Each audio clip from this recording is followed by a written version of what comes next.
Hello fellow coffee botherers. A while back I published a video I called Instant Coffee but 100 billion times better, or something like that, which to be fair probably was a slight understatement. That was a video focusing on AeroPress, and lots of people responded to that video suggesting that I do a video on stovetop, so here we go. If you already use a stovetop, hopefully this video will help you to enjoy even better tasting coffee via your trusty Moka pot.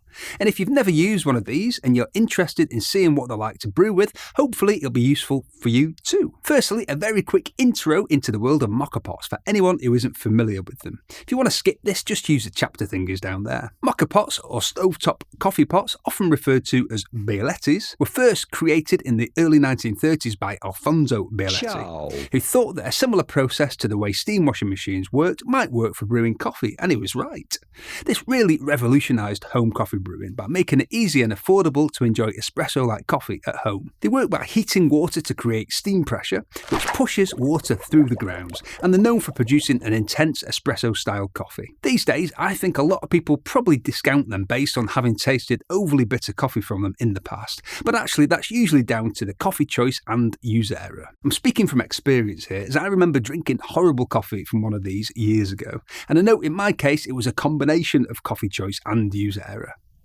As I'll hopefully demonstrate in this video, the humble Moka pot is a brilliant, inexpensive way to brew really tasty coffee with. I'm featuring Bialetti Moka pots today. Obviously there are loads of different brands these days that make these.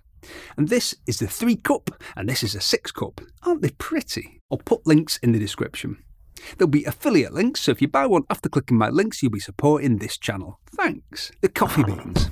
If you're of the opinion that coffee just tastes like coffee, that probably means you're mainly familiar with the kind of coffee that generally just tastes like coffee. If you've mainly experienced instant coffee and pre-ground coffee from the supermarket up until now, you probably have noticed that the main difference between the bag you'll pick up will be the strength, which refers to the roast level. The reason this kind of coffee just tastes like coffee is that it's generally roasted to a point where you can't really taste anything but the more bitter taste notes of the more developed coffee. Imagine getting a slice of fairly generic white bread from a loaf you picked up at the supermarket. You're not sure if it's in date because you threw the little thing away with the date on, but it's not green, so it's fine.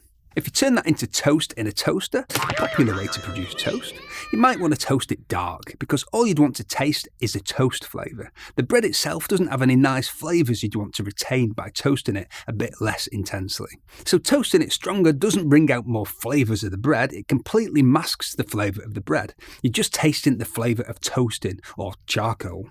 And whatever else you put on it, butter, marmite, marmalade, peanut butter, jam, lemon curd, and if you put all those things on together, I'm proud of you.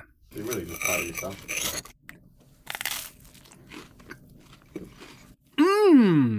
Is that terrible? It's actually not, I dare you.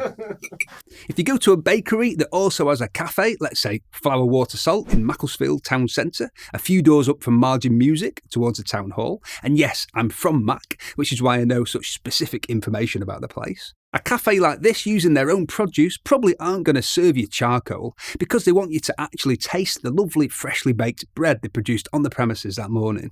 I think this is a relatively good analogy for freshly roasted coffee versus mainstream big brand or supermarket own brand coffee. It's not perfect because you can eat bread without toasting it and you can't drink coffee without roasting it, but I think it kind of works. If you don't think that works, don't let me know in the comments. I'm not interested. Only give me praise. Thanks. If you start experimenting with freshly roasted coffee, you should start to notice that you're actually tasting different coffees rather than purely tasting different roast levels. This does make the brewing process more important though, because although freshly roasted coffee can taste unbelievably good when it's well extracted, it can taste unbelievably bad if it's badly extracted. If you enjoy the taste of normal coffee with a sell-by date but no roasted on date, then that's absolutely fine, obviously. If you don't though, and if you want to broaden your coffee horizons, then just experiment with freshly roasted coffee beans. Speaking of freshly roasted coffee beans, this would be a good time to hear from our sponsor, me. My coffee beans from seaworks.co.uk are freshly roasted, and we have a range of 19 different coffees, many of which are great for stovetops. We do offer pre-ground for stovetop and other brew methods, and when we do that, it's ground just before dispatch. So they're as fresh as possible, although I'd highly recommend grinding your own if you can. Other sources of freshly roasted coffee beans do apparently exist, and if you go to coffeewrong.co.uk/coffee roasters, you'll find my directory of coffee roasters. All that said, let's make coffee. So I'm using freshly roasted coffee beans from seaworks.co.uk, as I may have mentioned. Which are these, Kev?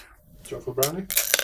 Chocolate brownie. Thanks, Kev. This is a filter basket, and it may interest you to note that the filter basket on the 3-cup Belletti fits a 54ml dosing funnel, and the one on the 6-cup fits a 58ml funnel. There's a bit of a gap, but it'll do the job. Quick tip, if you didn't know, you can use the brewer as a stand for the basket like this. Grind size will depend on the beans, as with grinding for espresso machines. Finer for lighter roasts, coarser for darker roasts, and that's why it's so much better to grind your own, and the fact that whole beans stay fresher for longer. I'm loosely filling the filter, not jamming it in, and if you're interested, the 3-cup will take roughly 20 grams of ground coffee, depending on the beans and the grind size, and the 6-cup will take about 30 grams. If you want to, you can use a dosing funnel like this, and a WDT tool, also known as a thing with pointy things sticking out of it, but WDT has a better ring to it. Or if you want to use something that looks like a medieval torture device, you can use something like this, the 3-bomber cyclone tool, and the 58ml one will fit the basket on the 6-cup brewer. I'm using an AeroPress filter, and I'm just pouring some water onto it to keep it in place. There are a couple of reasons to use a paper filter. It means no bits or sediment in your cup, but it's also known to increase extraction too. If you're unsure, just try it with and without and see what you prefer. I'm going to put hot water in the boiler, and I'll fill the boiler to about a centimetre below the safety valve. I'm using an electric heater. If you're using a gas or induction plate, just be aware that it can be quite easy to overdo the steam pressure, which can lead to bitter tasting coffee, so you might want to use a diffuser plate thing. I'll put links in the description. If you're brewing on a stove without a plate, make sure you put it on the smallest hob. You don't want the flames coming up the side of the boiler. I'm brewing with the lid open so I can see what's happening, and we're looking for a steady flow of coffee. We want a fairly gentle heat, enough to just get the coffee flowing, but not hot enough to get it splurting and spluttering, which is an indication that we're overdoing the heat. It'll just start to splurt at the end. Take it off the heat then and pour the coffee straight away so it's not still brewing in the pot. If you're pouring straight into cups, give it a stir first to distribute the stronger coffee that brewed first. If you're pouring into a server, give that a stir before pouring. Done. Wait for it to cool down a bit so you can properly taste it. And if it tastes bitter, the next time you brew, just go steadier with the heat. Overheating is very common. Slurp. Very nice. Quite a balanced extraction. If you don't think you're overheating, but it tastes overly bitter, over-extracted, there are a couple of things you can do. One is to grind coarser if you're grinding your own, and the other is to just try reducing the amount of water in the boiler slightly. If you're tasting under-extraction, sourness, you can grind finer if you're grinding your own, and you can try putting more water in the boiler, but it's very important that you don't fill past the safety valve. Kev, I want a sweeter coffee that actually looks like espresso with crema. What's that, my fabulous crew? You want a sweeter coffee that actually looks like espresso with crema? What, like this? Yeah! OK, do this. As soon as the coffee starts flowing, collect the first teaspoonful, drop it into a cup with a couple of teaspoons of sugar and whisk it, making what's referred to as Cremina. Continue brewing, then pour your coffee and add your Cremina to that, depending on how sweet you want it. Very big slurp. Ooh! Also called type 2 diabetes. Very sugary. Very, very sugary. Nice, though. If you think this is an adaptation of Dalgona coffee, by the way, it's the other way round. People have been doing this roughly since dinosaurs went extinct, or maybe a few years later. I got this technique from Matteo D'Ottavio, and I've put his video explaining how to do this in more detail in the description. He's got some great content on Moka pot brewing, well worth subscribing if you're wanting to get better results from one of these. And there you go, mega tasting coffee with a Moka pot. One of the great things about Moka pots is that they have such a wide and wacky range of styles and colours. I'd love to see yours. So if you tag me on Instagram and TikTok, we'll showcase our top 5 in our next video. That'll be fun, won't it? Omotono commented on the Sage Duotemp Pro dialing in and Gemma workflow. Hello. Hi. Thanks for this great video. My question is, when do you start timing? Hi. Start timing literally as soon as you press a button, the shot button, or in your case, turn the shot dial. Cheers.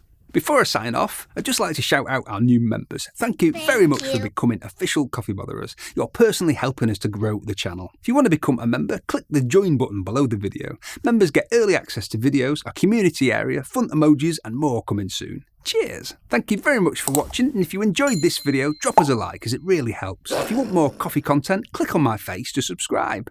Tatty Bye!